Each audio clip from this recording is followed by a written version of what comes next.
Covid में लोग बचेंगे नहीं, कुछ भी नहीं होने वाला। वेस्ट एशिया का क्राइसिस आया, पेट्रोल पंप पे पेट्रोल नहीं मिलेगा, गैस नहीं मिलेगा, डीजल नहीं मिलेगा, फर्टिलाइजर नहीं मिलेगा।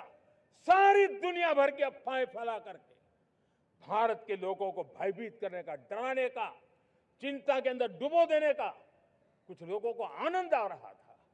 लेकिन देश ने देख लिया कि पिछले 10-12 साल की सुविचारित योजनाएं रंग ला रही है और हम इतने बड़े संकट के बावजूद भी नागरिक देवो भव के मंत्र को लेकर के जीते हुए भारत ने जो तैयारियां की थी, एक के बाद एक कदम उठाया था। सोचा नहीं था कि संकट आएगा, लेकिन उस संकट के समय में ये सारी चीजें काम आ गई और आज देश में गैस भी है, पेट्रोल भी है, यूरिया भी है। हम अपनी ताकत के ऊपर खड़े हो रहे, चल रहे। मेरे प्यारे देशवासियों, दुनिया के इन संकटों का प्रभाव हर किसी पर हुआ, हम भी अछूते नहीं। यूरिया के दाम दुनिया में 3,000 रुपया पहुंच गए एक बोरी का। आज भी हम मेरे देश के किसानों को वो बोझ सहने के लिए मजबूर नहीं कर रहे। सरकार अपने कंधों पर वो बोझ उठा रहा है और दुनिया से जो 3,000 रुपया में यूरिया का बोरा हमें मिलता है, वो हमारे किसानों को हम सिर्फ 300 रुपये में दे पाते हैं। इतना ही नहीं, डीएपी आज दुनिया में बाजार 5,000 पहुंच चुका है, लेकिन मेरे देश के किसानों को दिक्कत ना हो, इसलिए 1,350 रुपये में आज भी डीएपी देने का काम हम कर रहे हैं। मेरे प्यारे देशवासियों, एक समय था जब मैं आत्मनिर्भरता की बात कर रहा था तो कुछ लोग एयर कंडीशन चैम्बर में बैठ करके सोचने वाले लोग हमें बता रहे थे ग्लोबलाइजेशन का क्या होगा। लेकिन दुनिया देख रही है कि पिछले एक दशक में ऐसा लग रहा है कि दुनिया ने ग्लोबलाइजेशन बोलना ही बंद कर दिया है। जहां से ग्लोबलाइजेशन की आवाज आती थी वो बंद सुनाई नहीं देती है। दुनिया का हर देश अपनी अपनी संभालों के मिजाज की तरफ गया है। लेकिन दुर्भाग्य से इस संकट के कालखंड में कुछ लोगों ने अपना रुतबा दिखाने के लिए संसाधनों को वेपनाइज करने का खेल खेला है। दुनिया अपने पास जो कुछ भी है उसको वेपनाइज करने में लगी है। संसाधनों का वेपनाइज, रिसोर्स का वेपनाइज, पेट्रोल, डीजल, फर्टिलाइजर, दवाइयां, टेक्नोलॉजी की चिप्स, इतना ही नहीं, भूभाग को भी वेपनाइज किया जा रहा है। और ऐसे समय अगर हम आत्मनिर्भरता मंत्र को लेकर 10 साल सही दिशा में न चले होते तो हम कल्पना कर सकते हैं कि ऐसी चुनौतियों का मजबूती से मुकाबला कैसे करते। और हमारी तैयारियां निरंतर बढ़ती जा रही है। मेरे प्यारे देशवासियों, दूसरी तरफ आज भारत का प्रोफाइल पूरी तरफ बढ़ रहा है। आज भारत दुनिया के लिए एक स्वीकृत और सम्मानीय देश के रूप में बन रहा है।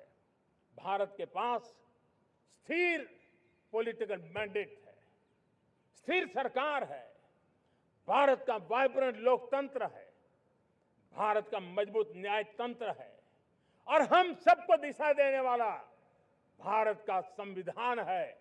और अब दुनिया हमारे इन सामर्थ्य को पहचानने लगी है और इसलिए 2014 के बाद दुनिया करीब करीब 40 देशों के साथ हमारा एफटीए एग्रीमेंट हो रहा है। अब देखिए कितना बड़ा अवसर आया है। लेकिन ये जो ट्रेड एग्रीमेंट्स हुए हैं, ये एक बहुत बड़ा अवसर है और इसलिए खास करके मैं मेरे एमएसएमईज को कहना चाहूंगा कि हमें इस मौके को छोड़ना नहीं है। दुनिया में हमें पहुंचना है। भारत के उत्पाद की हर चीज विश्व के बाजार में पहुंचे और चाहे हमारा टेक्सटाइल हो, हमारी मशीनरी हो, हमने दवाइयां हो, हमने मौका छोड़ना नहीं है। लेकिन वैश्विक जो पैरामीटर्स हैं, उस पैरामीटर को हमें पार करना होगा। हमें दुनिया से जो मिलता है उसे अच्छा देना पड़ेगा, दुनिया में जो मिलता है उसे सस्ता देना पड़ेगा। और पंजाब के लुधियाना से लेकर के तमिलनाडु के तिरुपुर तक हमारा टेक्सटाइल सेक्टर दुनिया में पहुंच सकता है। इतना ही नहीं, केरलम से लेकर के गुजरात और तमिलनाडु से लेकर के बंगाल, ये हमारा समुद्री तट, हमारे मछुआरे भाई बहन आज इस एफटीए के कारण हमारे श्रिप यानी झींगा, उसके एक्सपोर्ट की बहुत संभावना बनी है। हमारे सी फूड की दुनिया में पहुंच बनने की संभावना पड़ी हुई है। और इसलिए मैं चाहूंगा कि हम इस परिस्थिति का फायदा उठाते हुए, हम आगे चलते हुए, हम इन कामों को पार करने के लिए प्रयास करें। मेरे प्यारे देशवासियों, मैंने जो भूमिका आपके सामने रखी है, उसके पीछे 2047 का लक्ष्य इन मजबूत नींव पर खड़ा है। 2047 विकसित भारत का लक्ष्य हमने पिछले 10-12 साल में देशवासियों ने जो सामर्थ्य दिखाया है, उस सामर्थ्य का हिस्सा है। और इसलिए मेरे प्यारे भाइयों बहनों, सदी का 1/4 हिस्सा बीत चुका है और अगला 1/4 हमारे लिए अत्यंत महत्वपूर्ण है। अब हम रुक नहीं सकते हैं, हमारी गति नहीं रुक सकती है, हमारी दिशा तय हो चुकी है, हमें प्राप्त करके रहना है। और इसके लिए हमें अपना वर्क कल्चर बदलना होगा। हमारे वर्क कल्चर को बदलते हुए हमें हमारी सोच को भी बदलना होगा, हमें हमारे काम की गति को भी बदलना होगा। जो काम पिछले 5-7 दशक में नहीं हुए हैं, वो काम हमें आने वाले 5-7 साल में करने हैं। और मेरा भरोसा है मेरे देश की युवा शक्ति पर, मेरे देश के नौजवानों पर, मेरे देश की माताओं को बहनों पर, मेरे देश के किसानों पर, मेरे देश के मजदूरों पर, कि हम इस सपने को साकार कर सकते हैं। और इसलिए हमें रिफॉर्म की गति को भी आगे बढ़ाना है। और जब मैं रिफॉर्म की बात कर रहा हूं, रिफॉर्म नहीं हमारे लिए कोई कंपल्सन है, नहीं रिफॉर्म ये हमारे के लिए कोई बजबड़ है। हमारे लिए रिफॉर्म ये कन्विक्शन है। आउट ऑफ कन्विक्शन हम रिफॉर्म एक्सप्रेस पर चल पड़े हैं और हम आने वाले दिनों में भी नेक्स्ट लेवल रिफॉर्म की ओर बढ़ने वाले हैं। और इसलिए सरकार, समाज, उद्योग, उत्पादक, किसान, हर किसी ने अपनी ट्रेडिशनल व्यवस्थाओं में रिफॉर्म करना पड़ेगा, सोच में रिफॉर्म करना होगा, अपने लक्ष्यों को रिफॉर्म करना होगा। और इसलिए मेरे प्यारे देशवासियों, हमें एक निश्चित दिशा में को लेकर के चलना होगा। मैं आज उस युग को भी याद करना चाहूंगा जब देश, भारत का सामर्थ्य सप्त सिंधु के रूप में हम जानते थे, हम समझते थे, हम सुनते थे। अब विकसित भारत बनाने के लिए हमें नई धारा चाहिए। आज लाल किले की प्राचीर से मैं देश के सामने शक्ति की सप्त धारा का आवाहन करता हूं। आने वाले 5-7 साल में जो पिछले 5-7 दशक में नहीं हुआ, वो सप्त धारा के सामर्थ्य से, शक्ति से हम देश को नई ऊंचाई, नई गति देंगे और नए लक्ष्यों को पार करने वाला सामर्थ्य देंगे। और इसके साथ साथ देश की युवा शक्ति का सामर्थ्य का भरपूर राष्ट्र निर्माण में उपयोग होगा, उनकी शक्ति जोड़ी जाएगी। आने वाले दिनों में जब मैं सप्तधारा की बात करता हूं, सप्तधारा की पहली शक्ति है मैन्युफैक्चरिंग पावर। मेरे प्यारे देशवासियों, हमें मैन्युफैक्चरिंग सेक्टर को बहुत आगे बढ़ाना होगा और प्रोडक्शन बढ़ाने के साथ साथ हमें छोटे छोटे पुर्जे भी बनाने हैं और बड़े बड़े प्रोडक्ट भी बनाने हैं। पूरा वैल्यू चेन हमारा होना चाहिए और उसे लेकर के चलना। हमें कंपोनेंट भी चाहिए और हमें कंप्लीट मैन्युफैक्चरिंग भी चाहिए, कंप्लीट प्रोडक्ट भी चाहिए। डिजाइन से लेकर मैन्युफैक्चरिंग तक भारत को ग्लोबल सप्लाई चेन का भरोसामंद केंद्र बनना होगा। इसके लिए मैं 3 चीजों पर विशेष जोर देना चाहता हूं। मैन्युफैक्चरिंग के क्षेत्र में जो मेरे भाई बहन हैं, ये समय का ये अवसर है, इस अवसर को जाने मत दें। और इसके लिए हमें कॉस्ट, क्वालिटी और स्केल, इसके विषय में वैश्विक मानदंडों से खरा उतरना पड़ेगा। हमारी फैक्ट्रीज कॉम्पिटिटिव हो, हमारे प्रोडक्ट्स यूजर फ्रेंडली हो, हमारा पैकेजिंग दुनिया के लोगों को लुभावने वाला हो, आकर्षित करने वाला हो, हमारा जीरो डिफेक्ट प्रिसिजन मैन्युफैक्चरिंग, ये हमारी पहचान बनना चाहिए। हर मैन्युफैक्चरर, हर एंटरप्रेन्योर, हर एमएसएमई से मैं कहना चाहता हूं, ग्लोबल मार्केट में हमारी पहचान विश्वसनीयता और गुणवत्ता के आधार पर होनी चाहिए। क्वालिटी के संबंध में नो कॉम्प्रोमाइज, और इसलिए हमारा मंत्र क्वालिटी क्वालिटी क्वालिटी होना चाहिए। यही हमारा ग्लोबल ब्रांड वैल्यू बनेगा। मेरे प्यारे देशवासियों, इस सप्तधारा की दूसरी शक्ति है कृषि और फूड प्रोडक्शन, फूड प्रोसेसिंग। हमें इस दिशा में आगे बढ़ना होगा। हमारे किसानों ने, अब दुनिया के बाजार खुल चुके हैं, एफपीए के कारण हमें एक बहुत बड़ा मार्केट मिल रहा है। हमें वहां पहुंचना है, हमें उस जगह को हाथ लगाना है।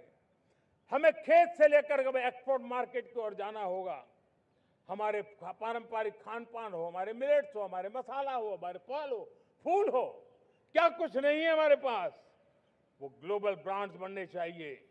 हमारे किसान केमिकल फ्री खेती को बल देंगे, दुनिया में इनकी मांग और बढ़ने वाली है। और जो ग्लोबल पैरामीटर्स के अंदर हर प्रकार से सिद्ध होने वाले हमारे एग्रो प्रोडक्ट होंगे, तो दुनिया में हम आसानी से पहुंच पाएंगे। मेरी सप्तधारा की तीसरी शक्ति है टेक्नोलॉजी और इनोवेशन। मेरे प्यारे देशवासियों, आज जमाना एआई का है, क्वांटम का है, स्पेस का है, रोबोटिक्स का है, डेटा सेंटर्स का है। पूरी तरह एक नया क्षेत्र खुल चुका है। और इमर्जिंग टेक्नोलॉजी ये भी हर पल हमें चुनौती दे रही है। और इसलिए देश को दुनिया के लिए मार्केट नहीं बना देना, हमें इनोवेशन का हब बनना है। हमने यूपीआई और डिजिटल पब्लिक इंफ्रास्ट्रक्चर में लोहा मनवा लिया है, हमारी ताकत का परिचय करवा दिया है। अब भारत को डिजिटल पब्लिक टेक्नोलॉजी, उसको भी दुनिया के कोने कोने तक पहुंचाना है। भारत को नेक्स्ट जनरेशन कम्युनिकेशन टेक्नोलॉजी में लीड करना है। मेड इन इंडिया 6G हर कोने में पहुंचे, ये हमारा लक्ष्य होना चाहिए और हमें उस पर तेजी करनी चाहिए। और इसके लिए हमारा प्रयास कम नहीं होना चाहिए। सप्तधारा की चौथी शक्ति है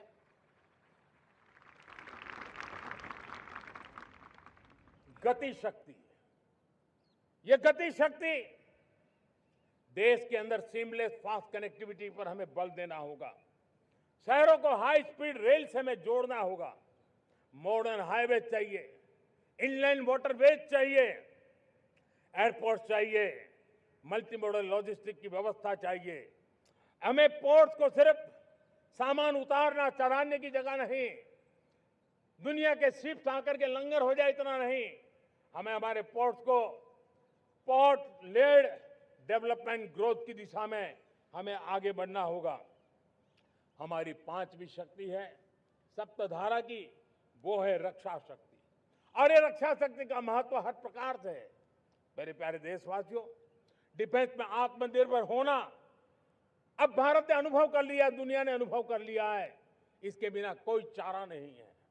विश्व जब अपनी अपनी ही सोच रहा है, तब भारत विश्व के लिए बाजार बन करके नहीं रह सकता है। हमें डिफेंस के क्षेत्र में आत्मनिर्भर होना होगा। Next generation defence technology develop करके हमें ग्लोबल सप्लायर बनने की दिशा में हमें लक्ष्य लेकर के चलना है। हमें ड्रोन, काउंटर ड्रोन सिस्टम को विकसित करना होगा और हाइपरसोनिक डिफेंस टेक्नोलॉजीज, उस पर हमें लीडरशिप लेनी होगी। साथियों, साइबर सुरक्षा भी आज हर घर के लिए एक समस्या बन रही है। वो भी एक रक्षा का क्षेत्र है जिसमें हमारे युवाओं की जो सामर्थ्य है, उस सामर्थ्य का उपयोग हम देश के और दुनिया के लिए कर सकते हैं।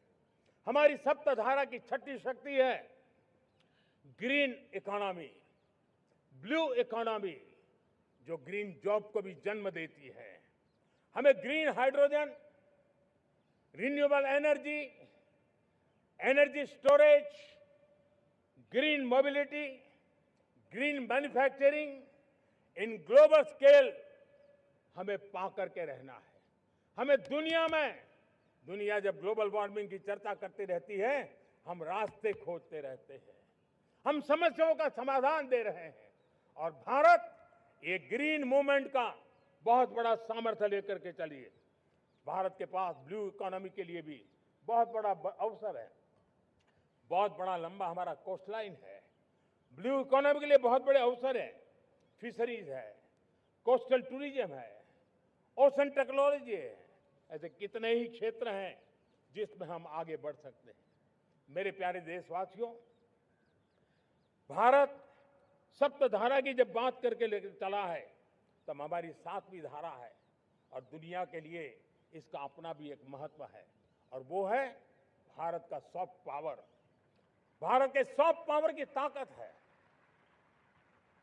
आज योग ने पूरी दुनिया को भारत के साथ जोड़ के रखा हुआ है। योग दुनिया के लिए एक ऊर्जा बनता जा रहा है, भारत के लिए विश्वास का बड़ा कारण बनता जा रहा है। जिस भारत के पास आस्था के केंद्र हो, जिस भारत के पास आयुर्वेद हो, जिस प्रकार से भारत के पास होलिस्टिक हेल्थ केयर की व्यवस्था हो, हील इन इंडिया का मूवमेंट हो, हम दुनिया के अंदर हमारे सामर्थ्य को लेकर के जा सकते हैं। हैंडीक्राफ्ट हो, संस्कृति हो, हमारी फिल्में हो, हमारा क्रिएटिव वर्ल्ड हो, वीएफएक्स हो, हमारा एनिमेशन हो, हमारी गेमिंग हो, डिजिटल कंटेंट हो, क्रिएटिव वर्ल्ड के अंदर भारत अपना रुतबा दिखा सकता है। हमने उसको वैश्विक सामर्थ्य के रूप में विकसित करना होगा। आज भारत ने वेव समिट को एक बहुत बड़ी ताकत दी है। दुनिया धीरे धीरे भारत का ये जो world audio visual and entertainment summit है, उसकी राह देखता रहता है और वो भारत के सॉफ्ट पावर को, भारत के क्रिएटिव दुनिया को परिचित करेगा। मेरे प्यारे देशवासियों, भारत के पास विशाल वन्य संपदा है। हमारे पास 100 से ज्यादा नेशनल पार्क है। क्षमता बहुत है, लेकिन विदेशी टूरिस्टों को आकर्षित करने में हम कम पड़े हैं। हमें मौका है हमारे सॉफ्ट पावर के माध्यम से दुनिया के टूरिस्टों को भारत के लिए आकर्षित करने का। हमारा सामर्थ्य में दुनिया को दिखाना है। हम ये काम आरा से करें और हम जल्द से जल्द हम इन लोगों, आज दुनिया में स्पोर्ट्स की जो है वो भी एक बहुत बड़ा भारत के प्रति आकर्षण का केंद्र। दुनिया के स्पोर्ट्स इवेंट भारत में क्यों ना हो। कॉन्स्टेंट इकोनॉमी बहुत बढ़ रही है, देश के नौजवानों का आकर्षण है। विश्व का हर कोई कलाकार चाहता है कभी न कभी भारत की धरती पर अपना कॉन्सर्ट करे। ये एक बहुत बड़ा अवसर है, हमें इसको मोबिलाइज करने के लिए व्यवस्थाएं खड़ी करनी होगी। साथियों, सप्तधारा की 7 शक्तियां, सप्त शक्तियां, उद्देश्य सिर्फ एक सेक्टर में प्रगति करने का नहीं है। एक होलिस्टिक अप्रोच के साथ हमें राष्ट्र को जो लक्ष्य लेकर के हम चल रहे हैं, जो एम्बिशन लेकर के चल रहे हैं, उस स्केल को हमें पार करने की दिशा में काम करना है। मेरे प्यारे देशवासियों, कुछ चीजें मैंने बताई हैं, लेकिन मैं इससे भी आगे सोचता हूं। मैं जरा देश को झकझोरना चाहता हूं। मैं देश की शक्ति को भी झकझोरना चाहता हूं। देश यानी सिर्फ सरकार नहीं होती है, देश यानी हर नागरिक जुड़ता है। क्या हम सोच नहीं सकते कि फॉर्च्यून 500 की चर्चा तो बहुत सुनते हैं। आने वाले एक दशक में इन फॉर्च्यून 500 में 50 कंपनियां भारत की क्यों न हो, ये लक्ष्य हमारा क्यों न होना चाहिए। आज बैंकिंग सेक्टर फल फूल रहा है। दुनिया की टॉप बैंक के अंदर भारत की बैंक का झंडा भी क्यों न फहरता हो। भारत की बैंक भी टॉप बैंक 5 बैंक में भारत की भी एक बैंक होनी चाहिए। भारत की फार्मा की दिशा में हमने बहुत काम किया है, लेकिन समय की मांग है कि दुनिया की 5 बड़ी फार्मा कंपनियों में भारत की भी 1-2 फार्मा कंपनियों का नाम गूंजना चाहिए। भारत उसमें अपना स्थान बनाना चाहिए। लॉ फर्म्स होते हैं, रेटिंग एजेंसी होती है। क्या समय की मांग नहीं है कि ग्लोबल लीडरशिप अब हमारे हाथ में होनी चाहिए? टैलेंट है, सामर्थ्य है, हमारा लंबा इतिहास भी है, भाषाओं पर हमारा प्रभुत्व है, हमें विश्व में पहुंचना चाहिए। हमारी कोई कंसल्टिंग फर्म, अकाउंटिंग फर्म दुनिया के टॉप फर्म्स के अंदर क्यों नहीं होनी चाहिए? भारत की टेक्नोलॉजी कंपनियां दुनिया के अंदर सिरमौर हो, यह हमारा लक्ष्य होना चाहिए। हमारे ऐसे ब्रांड हो जिससे दुनिया आकर्षित होती हो, हमारे ब्रांड हमारे देश की पहचान हो और विश्व के लिए एक डेस्टिनेशन बन जाए, उस दिशा में हमें काम करना है। और इसके लिए मैं राज्य सरकारों को कहना चाहता हूं, मैं स्थानिक स्वराज की संस्थाओं को कहना चाहता हूं, भारत सरकार का भी यह दायित्व है कि हमें हमारे रिफॉर्म की गति बढ़ानी होगी। हमें 2047 के लक्ष्य के अनुरूप हमारी व्यवस्थाओं को विकसित करना होगा। हमें बीते हुए काल के नीति नियमों से नहीं चल सकते, हमें आने वाले सपनों के हिसाब से नीति नियमों को गढ़ना होगा। और इसको अगर हम करेंगे तो मुझे पूरा विश्वास है और मैं देशवासियों को भरोसा देता हूं, इसी रास्ते मेहनत में कोई कमी न करते हुए हम विकसित भारत का सपना पार करके रहेंगे। हमें सबको मिलकर के चलना है, केंद्र सरकार हो, राज्य सरकार हो, इंडस्ट्री हो, हम सब ने मिलकर के आगे बढ़ना है। हमें रिफॉर्म्स करते रहना है, रिफॉर्म्स को आगे बढ़ाते रहना है। और मैंने पहले भी कहा था, हम रिफॉर्म कंपल्सन से नहीं, कन्विक्शन से कर रहे हैं, लक्ष्य को प्राप्त करने के लिए कर रहे हैं। मेरे प्यारे देशवासियों, जब मैं विकसित भारत की बात कर रहा हूं, देश को तेज गति से आगे बढ़ाने की बात कर रहा हूं, उसका सबसे बड़ा लाभार्थी कौन है? इन सारे प्रयासों का सबसे बड़ा साधक कौन है? अगर साधक है तो मेरे देश का युवा है, मेरे देश की युवा शक्ति है। विकसित भारत की यात्रा में युवाओं की बहुत बड़ी भूमिका है। इतना ही नहीं, विकसित भारत का सबसे बड़ा लाभार्थी भी मेरे देश का युवा है।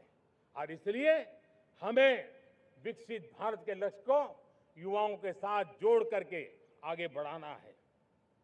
युवाओं हमारी सर्वोच्च प्राथमिकता के साथ हमें आगे बढ़ना है।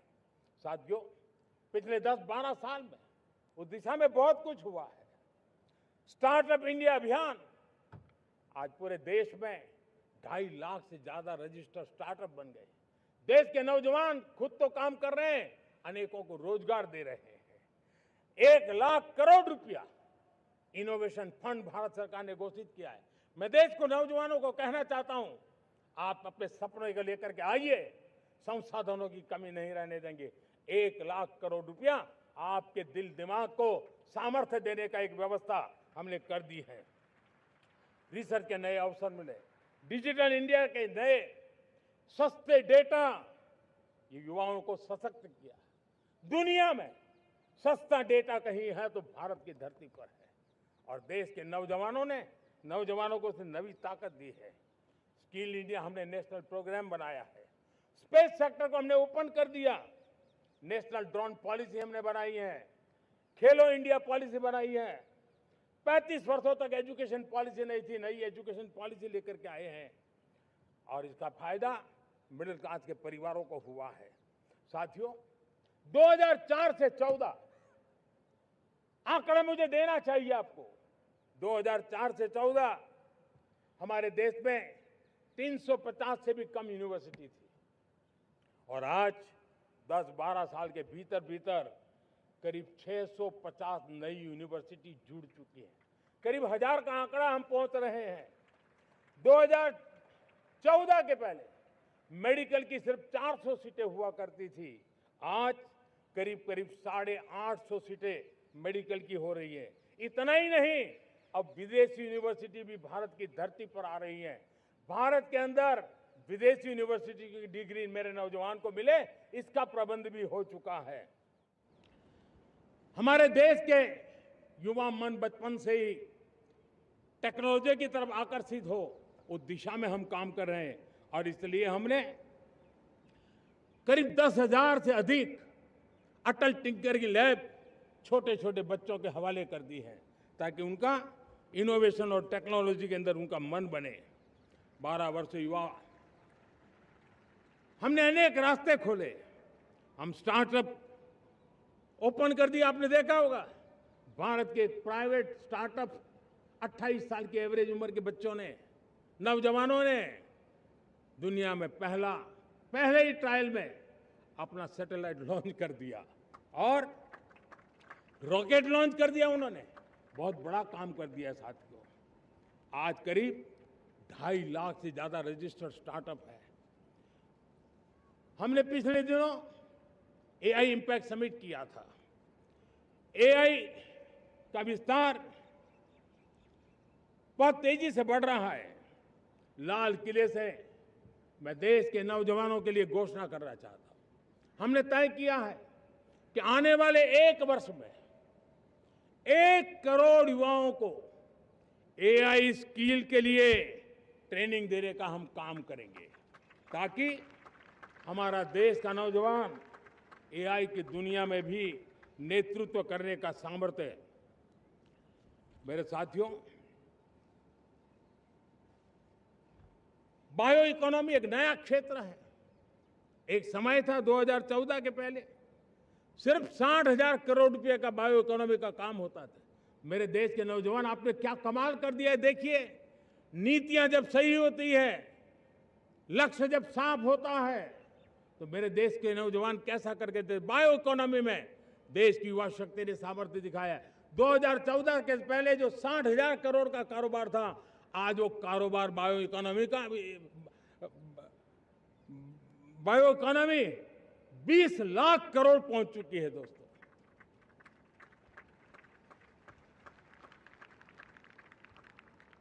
दो 2009-10 का कालखंड था, सिर्फ 25 लाख इलेक्ट्रिक व्हीकल हमारे देश में बिके थे।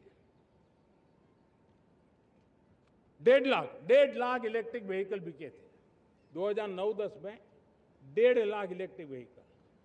इस 25-26 में 25 लाख इलेक्ट्रिक व्हीकल बिके हैं। मेरे प्यारे देशवासियों, एविएशन सेक्टर भी मेरे नौजवानों के लिए बहुत तेजी से आगे बढ़ रहा है।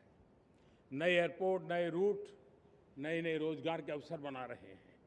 मेंटेनेंस, ओवरहॉलिंग, इसके भी कारण देश में बहुत बड़ी मात्रा में स्किल मैन पावर को काम मिल रहा है।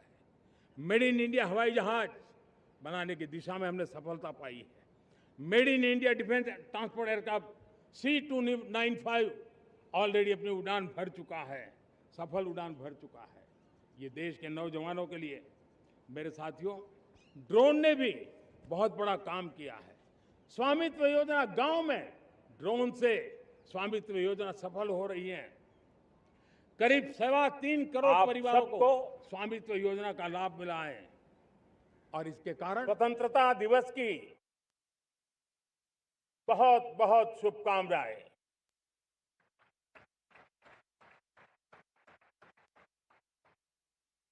देश आज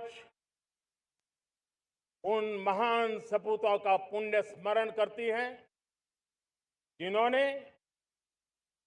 देश की आजादी के लिए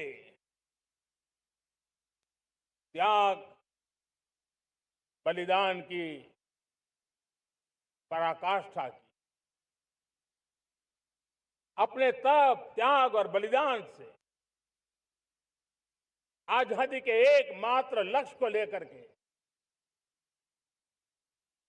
अपनी पूरी जिंदगी खपा दी। पूज्य बापू समेत सभी स्वातंत्र सेनानियों को बलिदान की महान परंपरा जगाने वाले महान क्रांतिकारियों को आज मैं श्रद्धापूर्वक नमन करता हूं।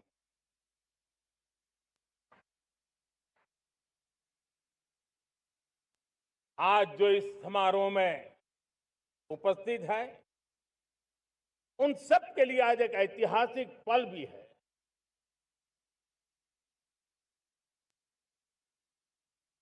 आजादी के बाद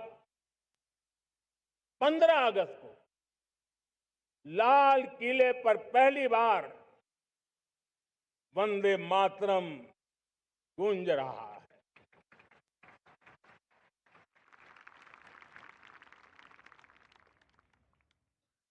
आज जब हम देश के लोग वंदे मातरम के 150 वर्ष मना रहे हैं, तो इससे बड़ा उत्तम अवसर क्या हो सकता है। मेरे प्यारे देशवासियों, पिछले दिनों देश के कुछ हिस्सों में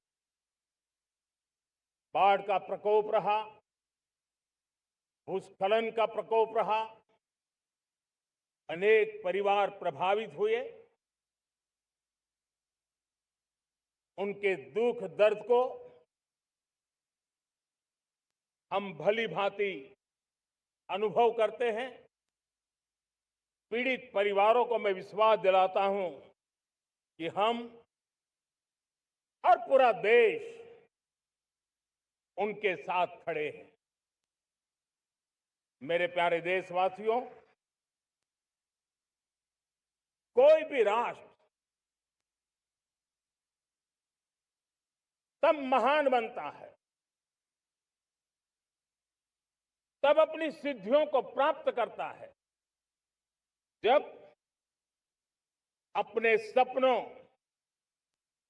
अपने संकल्पों और अपने सामर्थ्य के दम पर आगे बढ़ता है।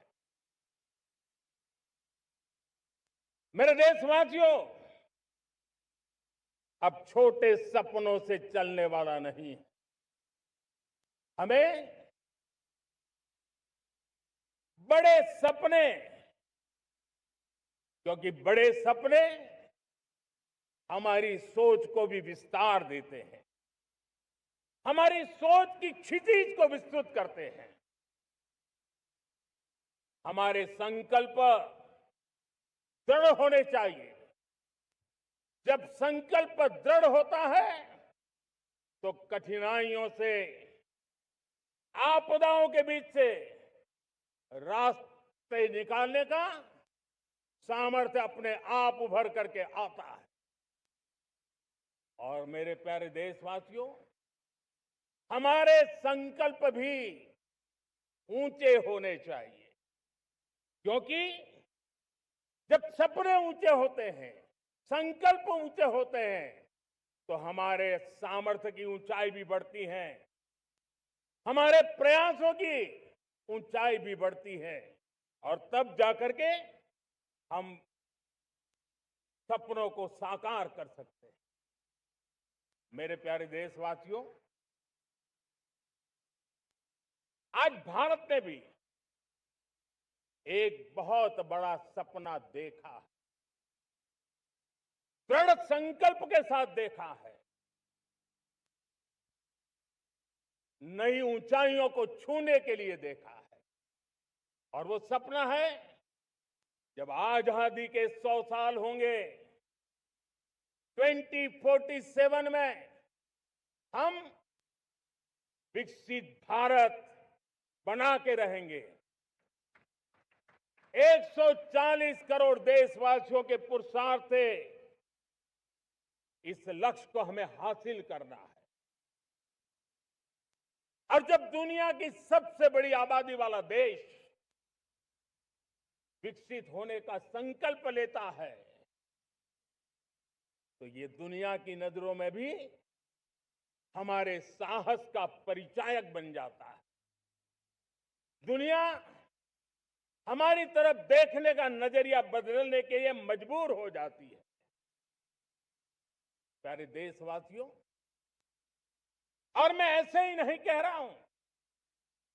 पिछले 12 वर्ष में देश के कोटि कोटि नागरिकों ने, दलित हो, पीड़ित हो, वंचित हो, आदिवासी हो, गांव में रहने वाला हो, शहर में रहने वाला हो, गरीब हो, मध्यम वर्ग का हो, युवा हो, बुजुर्ग हो, नारी हो, पुरुष हो, उत्तर हो, दक्षिण हो, पूर्व हो, पश्चिम हो, हर किसी ने पिछले 12 साल में एक संकल्प के साथ, समर्पण के साथ देश को नई ऊंचाइयों पर ले जाने में हर प्रकार से प्रयास किया है।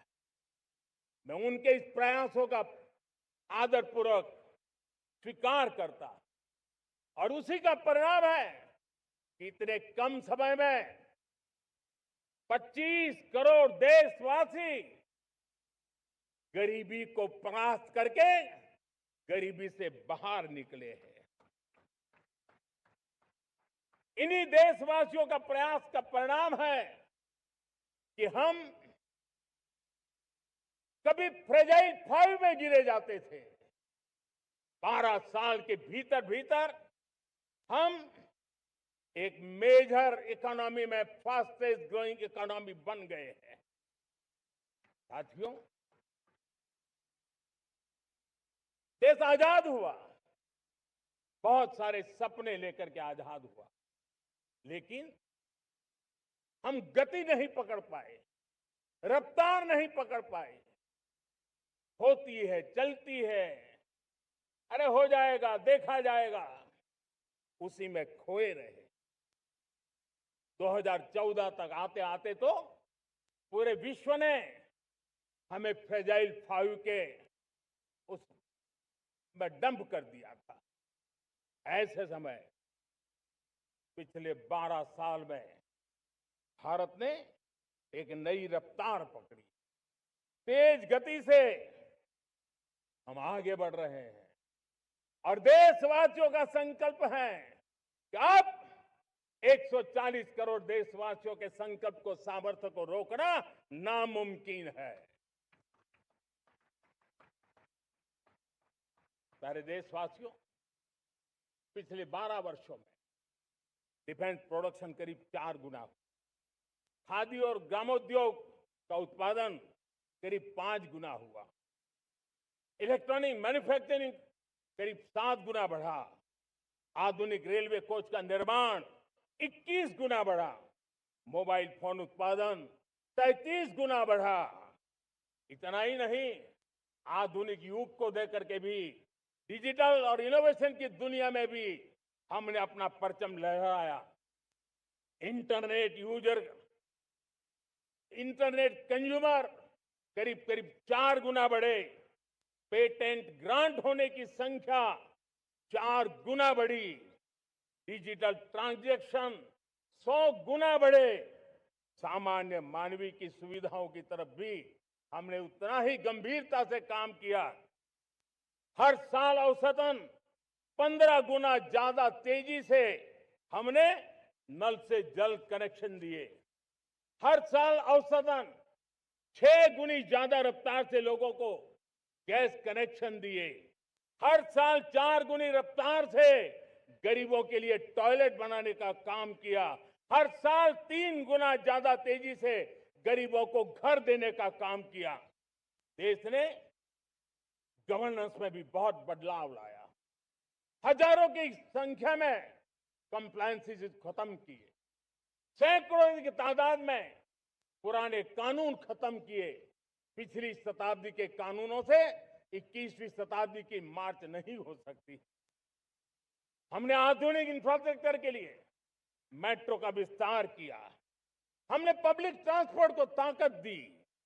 जिस स्पीड से काम, जिस स्केल पर काम किया, ये सब, ये रफ्तार, ये विस्तार, ये अचीवमेंट आजादी के बाद पहली बार पिछले एक दशक ने देखा है। और जब इतनी सारी सिद्धियां हमारे सामने हो, इतनी तेज गति दिखाई देती हो, देशवासियों का सामर्थ्य पल पल प्रकट होता है, तब तो 2047 में विकसित भारत बनने का संकल्प कभी भी अधूरा नहीं रह सकता है। ये सारे आंकड़े इस बात की गवाही देते हैं कि हम आगे बढ़ने वाले हैं। मेरे प्यारे देशवासियों, लेकिन उसके लिए आत्मविश्वास की जरूरत होती है, आत्मगौरव की जरूरत होती है, और साथ साथ आत्मनिर्भर भारत होना भी बहुत जरूरी होता है। और इसलिए बीते वर्षों में हमारा कन्विक्शन रहा है कि भारत को हमें अब दूसरे देशों पर निर्भर रह करके नहीं जीना चाहिए, हमें आत्मनिर्भर बनना चाहिए। दुनिया में बहुत कुछ मिलता है, सस्ता मिलता है, जल्दी मिल सकता है, लेकिन उससे हमारा सामर्थ्य तैयार नहीं होता, न हमारे सामर्थ्य की कसौटी होती है। और इसलिए हमें भी अपनी क्षमताओं को बढ़ाना है, अपने हितों की सुरक्षा हमें खुद को करनी है। और इसलिए आत्मनिर्भर भारत का संकल्प बहुत दृढ़ता के साथ हम लेकर के आगे बढ़ रहे हैं। मेक इन इंडिया, स्वदेशी, वोकल फॉर लोकल, इन सारे क्षेत्रों में आज हर भारतीय का मन जुड़ रहा है। मेरे प्यारे देशवासियों, मैं आपको एक उदाहरण देता हूं सेमीकंडक्टर का।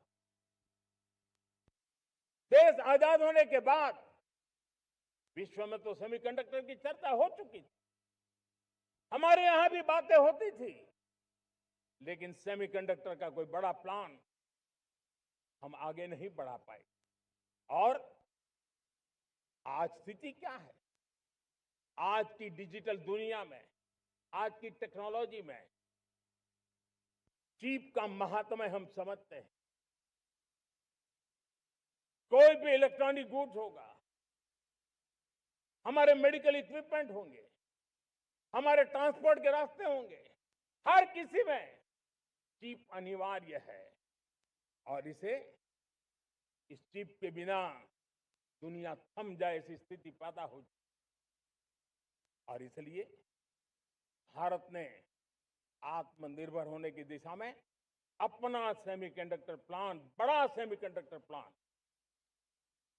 3 सेमीकंडक्टर प्लांट शुरू हो चुके हैं। और मुझे बताया गया है कि वहां जो प्रोडक्शन हो रहा है वो एक्सपोर्ट होना शुरू हो चुका है। और मैं देशवासियों को कहना चाहता हूं, आने वाले 7-8 वर्ष में और 5, 7 या 8 सेमीकंडक्टर प्लांट बहुत ही जल्द शुरू होने वाले। ये आत्मनिर्भर भारत हमें विकसित भारत की दिशा में जाने का महामार्ग देती। मेरे प्यारे देशवासियों, वैसे ही एक चर्चा क्रिटिकल मिनरल की हो रही है। पूरी टेक्नोलॉजी क्रिटिकल मिनरल पर निर्भर है। भारत इसमें भी अपने आप को सुरक्षित करने में जुटा हुआ है। क्रिटिकल मिनरल का लक्ष्य साझा किया जाए। नेशनल क्रिटिकल मिनरल ये हमने लॉन्च किया। बजट में क्रिटिकल मिनरल कॉरिडोर की हमने घोषणा की है। कई देशों के साथ एग्रीमेंट हो रहे हैं। विश्व के कई देश अब इस क्रिटिकल मिनरल के विषय में भारत के पर भरोसा करने लगे हैं। मेरे प्यारे देशवासियों, जैसे सेमीकंडक्टर की बात हो, क्रिटिकल मिनरल की बात हो, वैसे ही जिस टेक्नोलॉजी की दिशा में हम जा रहे हैं, दुनिया जा रही है, उसमें एनर्जी का महत्व और बढ़ता चला जा रहा है।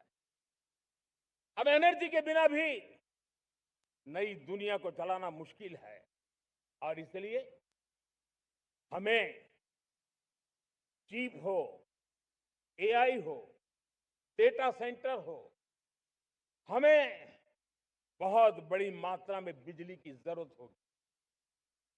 एनर्जी सिक्योरिटी ये हमारे समय की मांग है और इसलिए हमने पहले से ही उस दिशा में एक के बाद एक मजबूत कदम उठाए हैं।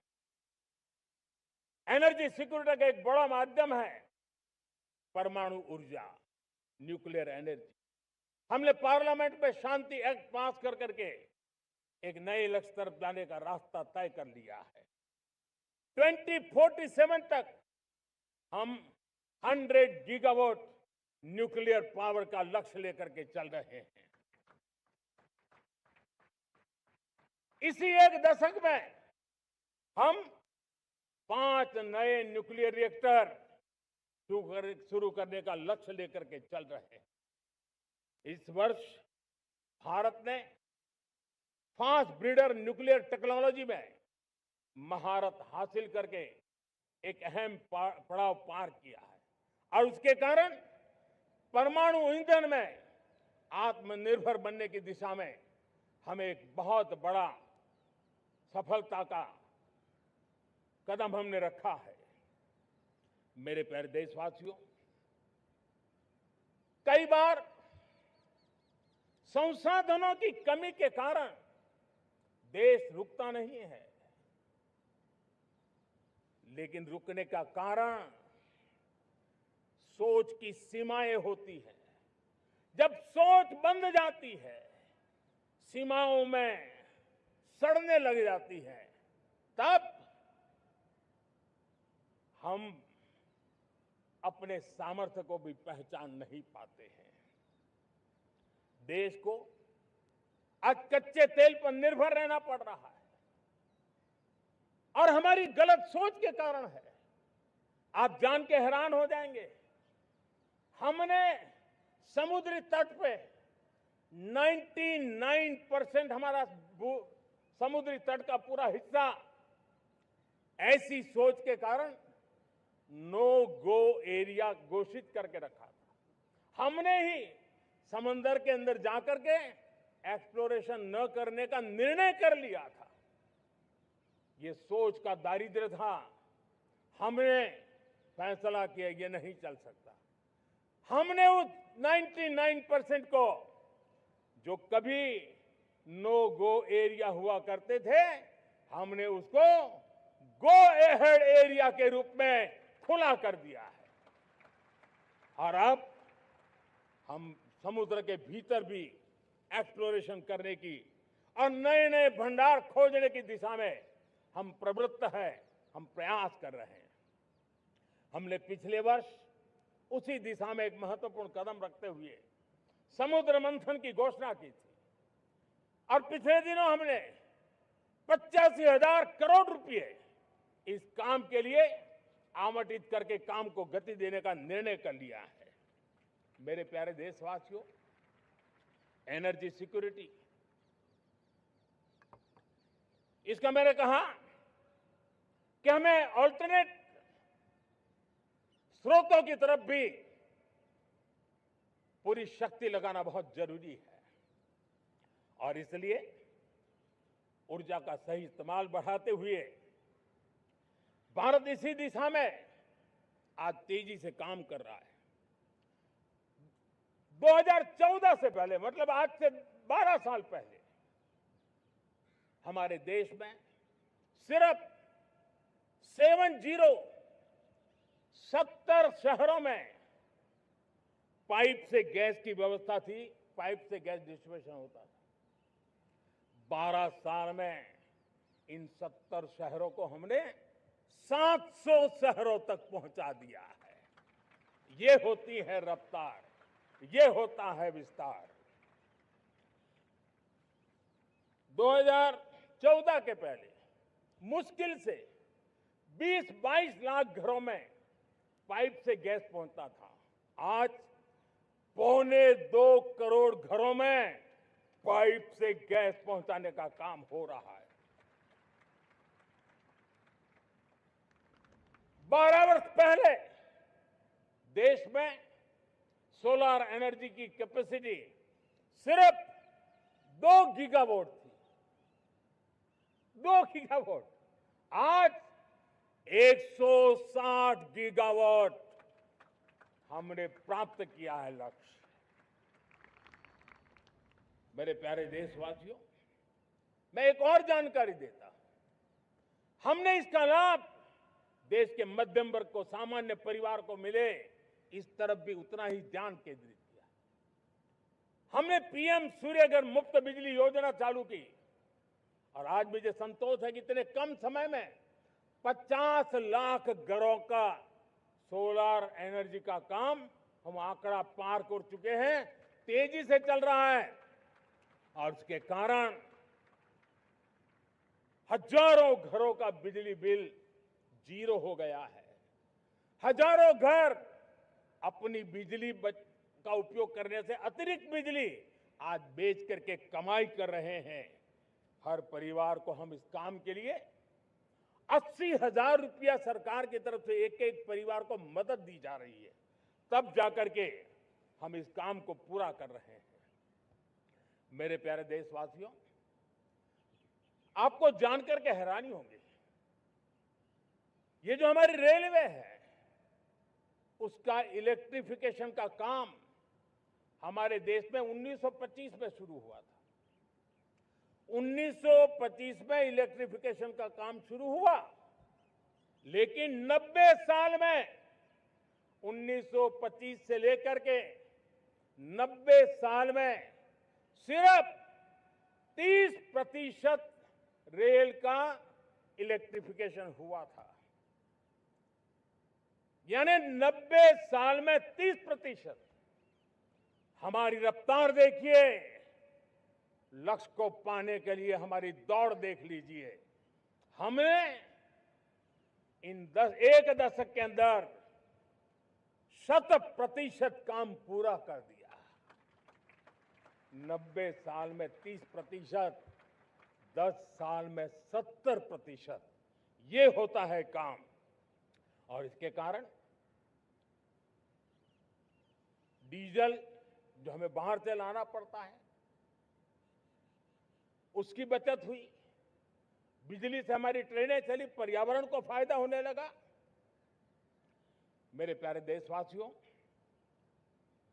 हम यहां से नहीं रुके हैं, हम दुनिया के अंदर पीछे रहना नहीं चाहते।